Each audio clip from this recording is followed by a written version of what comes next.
Welcome to Bible 365, where we learn and grow in God's Word 365. Today we are reading in Judges 19. In those days Israel had no king. Now a Levite who had lived in a remote area in the hill country of Ephraim took a concubine from Bethlehem in Judah. But she was unfaithful to him. She left him and went back to her parents' home in Bethlehem, Judah, after she had been there for 4 months. Her husband went to her to persuade her to return. He had with him his servants and 2 donkeys. She took him into her parents' home, and when her father saw him, he gladly welcomed him. His father-in-law, the woman's father, prevailed on him to stay, so he remained with him 3 days, eating and drinking and sleeping there. On the 4th day they got up early and prepared to leave, but the woman's father said to his son-in-law, "Refresh yourself with something to eat, then you can go." So the 2 of them sat down to eat and drink together. Afterward, the woman's father said, "Please stay tonight and enjoy yourself." And when the man got up to go, his father-in-law persuaded him, so he stayed there that night. On the morning of the 5th day, when he rose to go, the woman's father said, "Refresh yourself. Wait until afternoon." So the 2 of them ate together. Then when the man with his concubine and his servant got up to leave, his father-in-law, the woman's father, said, "Now look, it's almost evening. Spend the night here. The day is nearly over. Stay and enjoy yourself. Early tomorrow morning you can get up and be on your way home." But unwilling to stay another night, the man left and went towards Jebus, that is Jerusalem, with the 2 saddled donkeys and his concubine.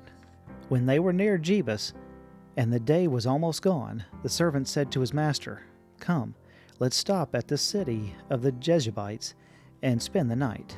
His master replied, "No, we won't go into any city whose people are not Israelites.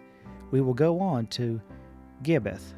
He added, "Come, let's try to reach Gibbeth or Ramah and spend the night in one of those places." So they went on, and the sun set as they neared Gibbeth and Benjamin. There they stopped to spend the night. They went and sat down in the city square, but no one took them in for the night. That evening, an old man from the hill country of Ephraim, who was living in Gibbeth, the inhabitants of the place where the Benjamites, came in from his work in the fields. When he looked and saw the traveler in the city square, the old man asked, "Where are you going? Where did you come from?" He answered, "We are on our way from Bethlehem in Judah to a remote area in the hill country of Ephraim where I live. I have been to Bethlehem in Judah, and now I'm going to the house of the Lord. No one has taken me in for the night. We have both straw and fodder for our donkeys, and bread and wine for ourselves. Your servants, me, the woman, and the young man with us. We don't need anything." "You are welcome at my house," the old man said. "Let me supply whatever you need. Only don't spend the night in the square." So he took him into his house and fed his donkeys. After they had washed their feet, they had something to eat and drink. While they were there enjoying themselves, some of the wicked men of the city surrounded the house. Pounding on the door, they shouted to the old man who owned the house, "Bring out the man who came to your house so we can have sex with him." The owner of their house went outside and said to them, "No, my friends, don't be so vile. Since this man is my guest, don't do this outrageous thing.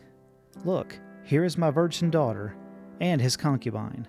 I will bring them out to you, and now you can use them and do whatever you wish.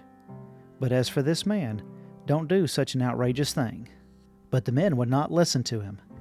So the man took his concubine and sent her outside to them. And they raped her and abused her throughout the night, and at dawn they let her go.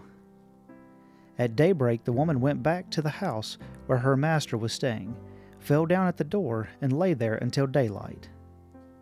When her master got up in the morning and opened the door of the house and stepped out to continue on his way, there lay his concubine, fallen in the doorway of the house, with her hands on the threshold. He said to her, "Get up, let's go." But there was no answer. Then the man put her on his donkey and set out for home. When he reached home, he took a knife and cut up his concubine, limb by limb, into 12 parts, and sent them into the areas of Israel. Everyone who saw it was saying to one another, "Such a thing has never been seen or done, not since the days of the Israelites came up out of Egypt. Just imagine. We must do something, so speak up." Thank you for listening. If you found value in it, then like, share, and subscribe. I pray that you have a blessed day.